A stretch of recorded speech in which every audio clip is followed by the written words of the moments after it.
नमस्कार दोस्तों, स्वागत है आपका हमारे YouTube चैनल एचआर बंधु में। और आज हम लेकर के आए हैं बहुत ही इंटरेस्टिंग टॉपिक।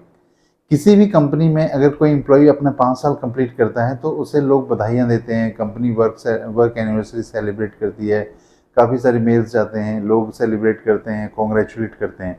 लेकिन एक एचआर की नज़र से मेरे को लगता है कि उसकी ग्रेचुटी कंप्लीट हो गई है। अब वो बंदा कभी भी छोड़ करके जाएगा, वो एम्प्लॉय कहीं भी छोड़ के जाएगा तो अपनी ग्रेचुटी अमाउंट लेकर के जाएगा। ग्रेचुटी एक्ट को लेकर के बहुत सारे कन्फ्यूज़न हैं, बहुत सारे सवाल होते हैं। तो आज हम उसके प्रोसेस के बारे में बताएंगे कि ग्रेचुटी कैसे कैलकुलेट होती है। अक्सर लोग बोलते हैं सर मेरी सैलरी बेसिक सैलरी कम है, मेरे को तो ग्रेचुटी का फ़ायदा कम मिलेगा। ऐसा नहीं है, बहुत सारी प्रोसेस हैं ग्रेचुटी में। क्या एज अगर आप एक एम्प्लॉयर हैं तो आपको क्या क्या चीज़ एप्लीकेबल लॉ होते हैं, उसमें क्या कितने लोग होने चाहिए, वो सारे जितने भी डाउट्स हैं, क्वेश्चंस हैं, हम आगे की वीडियो में कवर करेंगे। तो चलिए आज की वीडियो की शुरुआत करते हैं। कंपनी में कोई एम्प्लॉई अगर 5 साल कंप्लीट करता है तो उसे वो ग्रेचुटी के लिए एलिजिबल हो जाते हैं। पर इसके साथ साथ ये एलिजिबिलिटी 4 साल 8 महीने 10 दिन की होती है। अगर किसी ने 4 साल 8 महीने 10 दिन कंप्लीट किए हैं तो वो एम्प्लॉय ग्रेचुटी के लिए एलिजिबल होगा। इसके साथ साथ प्रोविडेंट फंड और वो सारे बेनिफिट्स सेपरेट हैं। ग्रेचुटी एक सेपरेट बेनिफिट है। ग्रेचुटी एक्ट 1972 डिफाइन करता है कि कहीं किसी भी कंपनी में अगर 10 से ज़्यादा एम्प्लॉय हैं तो वहाँ ग्रेचुटी एक्ट एप्लीकेबल होगा। और उसमें एम्प्लॉय की डेफिनेशन भी दी हुई है कि कोई भी एम्प्लॉय डायरेक्टली या इनडायरेक्टली अगर आपके साथ काम कर रहा है तो आपके पास उसकी ग्रेचुटी की लायबिलिटी होगी।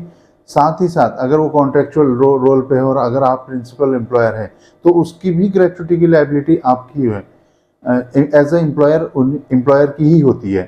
तो इसमें ध्यान देने वाली बात है कि ग्रेचुटी एक्ट जो है वो किसी भी तरीके से एम्प्लॉय को एग्जम्प्ट नहीं करता है। कई सारी कंपनी क्या करती है कि अपने एम्प्लॉय से ग्रेचुटी बचाने के लिए उनको जल्दी जल्दी रेजिग्नेशन लेकर के दूसरी कंपनी में ज्वाइन करवा देती है, बेनिफिट ट्रांसफ़र नहीं करती है।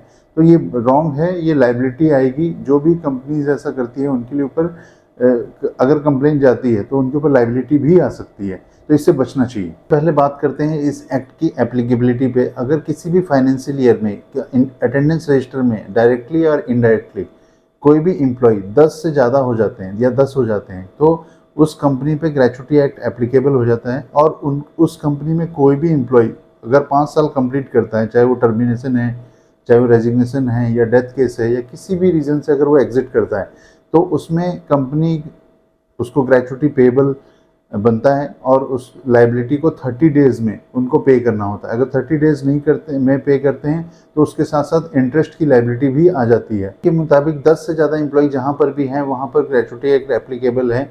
और इसमें बहुत सारे रूल्स हैं जिसको हम एलिजिबिलिटी और उसके कैलकुलेशन के पार्ट अलग अलग तरीके से आते हैं, जो कि आप स्क्रीन में देख सकते हैं। उसमें आपको दोनों तरीके से आएगा। 5 साल के जॉब में इस तरह से जब हम काउंट करते हैं तो उसके प्रेजेंट डेज काउंट करते हैं और लीव वगैरह सब भी काउंट होती है। अगर ग्रेचुटी में किसी भी एम्प्लॉय को किसी बीमारी के कारण छुट्टी दी गई है और वो पेएबल है ईएसआईसी के थ्रू या फिर किसी मेडिकल इंश्योरेंस के थ्रू, तो वो भी ग्रेचुटी एक्ट में काउंटेबल है, उसको हम एब्सेंट नहीं काउंट कर सकते। तो उसका टेन्योर उस 5 साल वाले टेन्योर में काउंट होगा।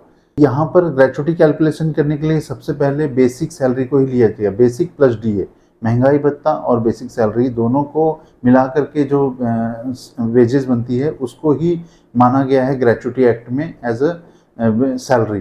तो किसी भी कंपनी में अगर एम्प्लॉय काम करता है तो उसके सैलरी स्ट्रक्चर में basic, HRA, conveyance, other allowances और अलग अलग कंपोनेंट होते हैं। तो जो बेसिक सैलरी है वही ग्रेचुटी में काउंट होती है और उसके बेस पे ही नंबर ऑफ ईयर्स आते हैं कि कब से ज्वाइन किया था और किस तारीख को वो छोड़ा है।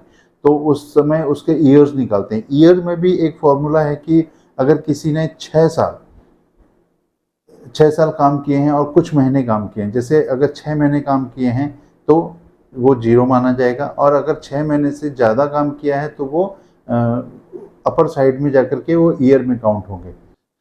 तो अभी आप देख रहे हैं ग्रेचुटी का फॉर्मूला जिसमें number of year into basic salary into 15 divided by 26। ये बेसिक का सिंपल फार्मूला है जिसमें आप देख सकते हैं कि number of year divide into basic into 15 divided by 26, इसमें हर साल का 15 दिन का बेसिक सैलरी जो कि उसके लास्ट बेसिक सैलरी के अकॉर्डिंग है वो आ जाएगा, और उसमें आप डिसाइड कर सकते हो कि कितना ग्रेचुटी बन रहा है। अगर आप as a employer higher side पे देना चाहते हैं तो वेल एंड गुड है, पर इतना एज पर लॉ फिक्स है उसको एम्प्लॉय को बेनिफिट देना, चाहे वो किसी भी रीज़न से छोड़ करके जा रहा हो ऑर्गेनाइजेशन को, बट उसके एलिजिबिलिटी क्राइटेरिया फुलफिल होना। ग्रेचुटी की एलिजिबिलिटी उसकी डिसाइड नहीं होती है या रिजेक्शन आता है तो एम्प्लॉय को इंटीमेट भी करना मैंडेटरी है कि आपके एलिजिबिलिटी नहीं है। ये कुछ पुराने लॉज बनाए गए हैं जो कि आज भी फॉलो नहीं किए जा रहे हैं, और उसकी वजह से एम्प्लॉयर को कई सारे रूल्स में दिक्कत आ जाती है। उसके लिए वो कंसल्टेंट अपॉइंट करते हैं, थर्ड पार्टी को